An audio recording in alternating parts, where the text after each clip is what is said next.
समय मैं बताऊँ 7 लाख करोड़ का इन्वेस्टमेंट आया है Pakistani side Indian side of Kashmir में।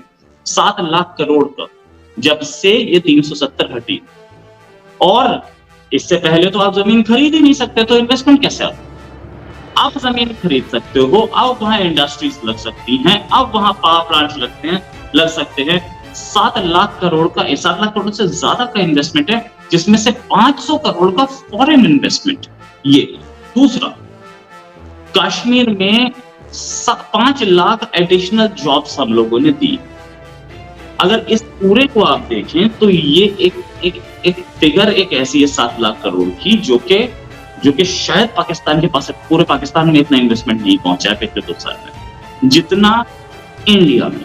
आप ये चीज आपको कश्मीर में जितना सिर्फ कश्मीर इस सब में मोदी जी का कितना बड़ा हाथ है, क्योंकि जो बाइडेन की अगर हम देखें तो बहुत एहसन तरीके के साथ उन्होंने जो है उनको सलाम पेश किया, बड़े कल्चरल तरीके के साथ। फिर एट द एंड ये भी कहा कि मुझे आपसे सिग्नेचर ले लेना चाहिए, मतलब फैन मूवमेंट रिप्रेजेंट हुआ।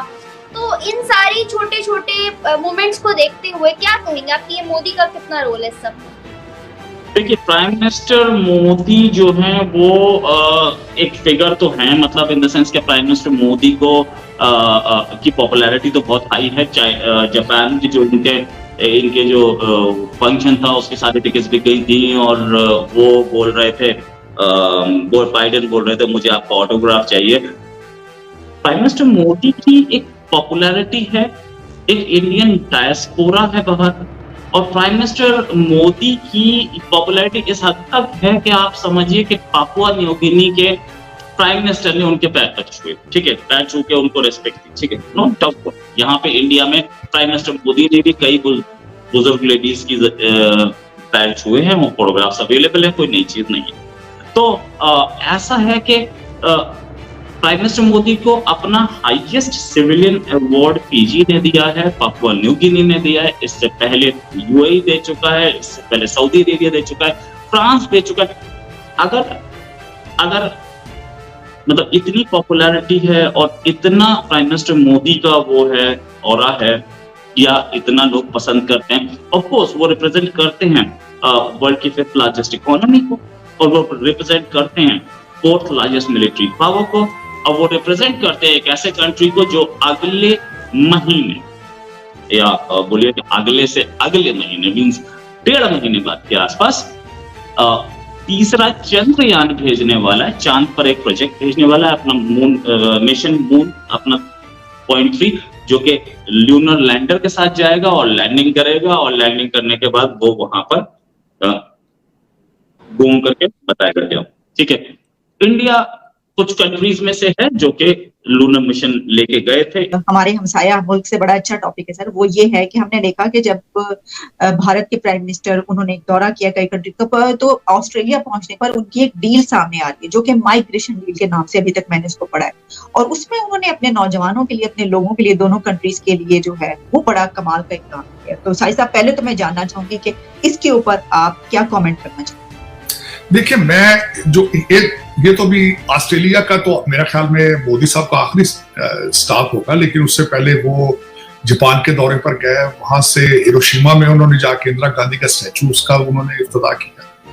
उसके बाद वो पैसिफिक के दौरे पे गए जो कि बहुत इंपॉर्टेंट था, इसको भी उसका भी जिक्र करना चाहिए, और बिलखसूस इस तनाजर के साथ कि वहां उनको जो रिसेप्शन मिली है जेम्स मुरापे की वजह से वहां से, और जो फिजी ने और पापुआ गिनी ने जो उनको हाईएस्ट सिविलियन अवार्ड दिया है, मेरा ख्याल है वो भी उसको भी डिस्कस करना चाहिए। और उसका फायदा ये है, जो मैं समझता हूँ जो गेन किया है भारत ने वहां से, कि इन्फ्लुएंस गेन किया है, मजीद उनको तकवीयत मिली है अपने रिलेशनशिप मजीद स्ट्रॉन्ग करने में अमेरिका और वेस्टर्न जो दूसरे यूरोपियन कंट्रीज। उसकी वजह ये है जो जेम्स मोरापे ने वहां पे जो ये कहा है कि we are victim, we are in the middle of both super powers, America और चाइना, और उसमें please you become our advocate. So उन्होंने अपने सारे फॉरेन पॉलिसी की चाबियां जो है वो मोदी साहब को पकड़ा दी हैं, और उससे वो मजीद भारत फायदा उठाएगा। जो 4 कंट्रीज नहीं आए, इजिप्ट नहीं आया, टर्की नहीं आया, चाइना नहीं आया, और सऊदी अरेबिया नहीं आया, लेकिन अगर नहीं आई तो कोई नुकसान हुआ है और पाकिस्तान को कामयाबी हुई है। आपका टेक इस पे चाहूंगा। पकार भाई, पाकिस्तान का तो वो हाल है, मान ना मान मैं तेरा मेहमान, हर चीज में इंटरफेरेंस अननेसेसरी। भी G20 के सारे जो है कंट्रीज वो आए हैं, जिनको हमने स्पेशल इनवाइट किया वो भी वहां पर आए हुए हैं। 4 कंट्रीज जिसका आपने नाम लिया है उनके हेड्स नहीं आए जिनको आना था, बट उनके बिजनेस के डेलीगेट्स तो आए हुए हैं ना। फिर सऊदी अरेबिया के डेलीगेट्स भी आए हुए हैं, तुर्की के भी आए हुए हैं, इजिप्ट के भी आए हुए हैं। तो ओनली कंट्री जिसका कोई भी डेलीगेट नहीं आया वो है चाइना। दैट मीन्स 90% जो ग्लास है वो फुल है। एक कंट्री नहीं आया उसमें से, बाकी सब आए हैं। तो अब आप बताइए मुझे, अगर जिन्होंने इन्वेस्टमेंट किसने करनी है, बिजनेस कम्युनिटी ने, जिन्होंने इन्वेस्टमेंट करनी होती है, अपॉर्चुनिटीज सर्च करनी होती है कंट्री के अंदर जाकर, वो सारे डेलीगेट्स आए हैं, even from Saudi, Egypt and Turkey. So अगर एक कंट्री का कोई भी डेलीगेट नहीं आया उससे फर्क नहीं पड़ता। उसके बाद अगले स्टेप पर वो आए जब ऑस्ट्रेलिया में, तो ऑस्ट्रेलिया में देखा ही होगा आपने जिस तरीके का प्रोटोकॉल उनको मिला, जिस तरीके से उनको रिसेप्शन। एक तो उनको फायदा ये होता है कि उनका डायस्पोरा जो होता है, एक तो भारत की आबादी बहुत ज्यादा है, जहां जाते हैं खचाखच हाल जो है वो भर जाते हैं। लेकिन ये कि उनका डायस्पोरा और डायस्पोरा की एजुकेशन, स्टैंड ऑफ एजुकेशन, ये आपको इसको भी अप्रेज करना होगा। और उसी का रिजल्ट है आज के जब वो 20,000 लोगों ने वो जो हाल भरा सिडनी में, तो वहां पे जो उनके पीएम थे उनको कहना पड़ा कि इस हाल के अंदर ब्रूस टीन है जो सिंगर थे, उससे ज्यादा प्रोटोकॉल जो है इनको मिला। That was remarkable. फिर उसके बाद मेरा ख्याल में अब मोदी साहब जो है इतने अरसे से वो he has become a performer. और दूसरा, आर्टिफिशियल इंटेलिजेंस ने जो एक तस्वीर बनाई जिसमें मोदी साहब को एज अ सिंगर दिखाया गया, उसने एक कमाल अलग किया। लेकिन अब वो he has become a performer in the same time कि वो उनको पता है कि स्पीच किस तरह देनी है, डिलीवर किस तरह करनी है। उन्होंने वहां पे एक हैरिस पार्क है, उसके अंदर भारतीय चाट का जिक्र किया, फिर वहां उन्होंने लोकल जलेबियों की जिक्र किया। मैं यहाँ पे ये भी बताना चाहूंगा खासकर कि ऑस्ट्रेलिया के अंदर 4 MPs हैं इस वक्त इंडियन निजात के, और 14 उनके दूसरे जो सूबाई असम्बलियां वहां पे उनके मेंबर हैं। और फिजी के अंदर जब गए वहां पे 35 इंडियन निजात MPs हैं। तो ये भारतीय इंडियन डायस्पोरा का की स्ट्रेंथ ये है। अब आते हैं उस पे माइग्रेशन पॉलिसी पे बात की गई वहां पे, और उस पे मैं साथ ये सिर्फ माइग्रेशन पे बात नहीं हुई वहां पे। जो प्राइम मिनिस्टर एंथनी हैं उन्होंने बल्कि वहां पे इस वक्त ग्रीन हाइड्रोजन पे भी बात उन्होंने की, जो कि रिन्यूएबल एनर्जी बड़ी इंपॉर्टेंट है। फिर माइनिंग के ऊपर भी बात हुई है, और क्वाड के बारे में भी बात हुई। इस वक्त जो ऑस्ट्रेलिया की आबादी के 3% जो है हिस्सा वो भारतीय निजात लोग हैं।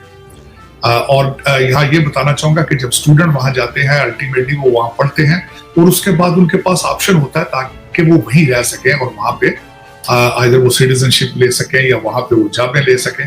तो एक दरवाजा ऐसा उन्होंने खोला है वहां पे, जिसका भारत का आने वाले दिनों में डायस्पोरा मजीद स्ट्रॉन्ग होगा। तो मैं ये समझता हूँ कि सारा ओवरऑल अगर ट्रिप देखा जाए तो वेरी सक्सेसफुल ट्रिप।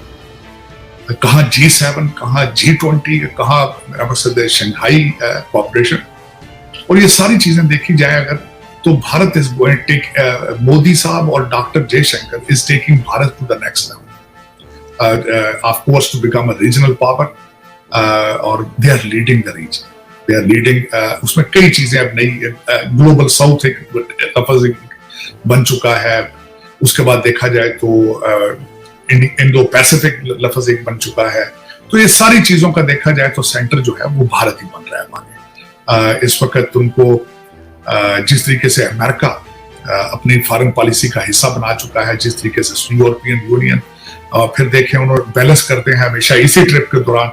ना सिर्फ वो उन्होंने यूक्रेन के जो प्रेसिडेंट यूनाइट्स उससे भी मीटिंग की है, और मैं समझता हूं कि they have the best foreign policy right now, कि रशिया से तेल भी लेना और साथ यूक्रेन के प्रेसिडेंट यूरास्की से भी मिलना, उस रशिया के साथ भी रिलेशनशिप रखना, साथ क्वाड का हिस्सा जिसका भारत है, जापान है, ऑस्ट्रेलिया और अमेरिका है, साथ उसको भी बैलेंस करना। मैं समझता हूँ it's a wonderful, they are doing the wonderful job.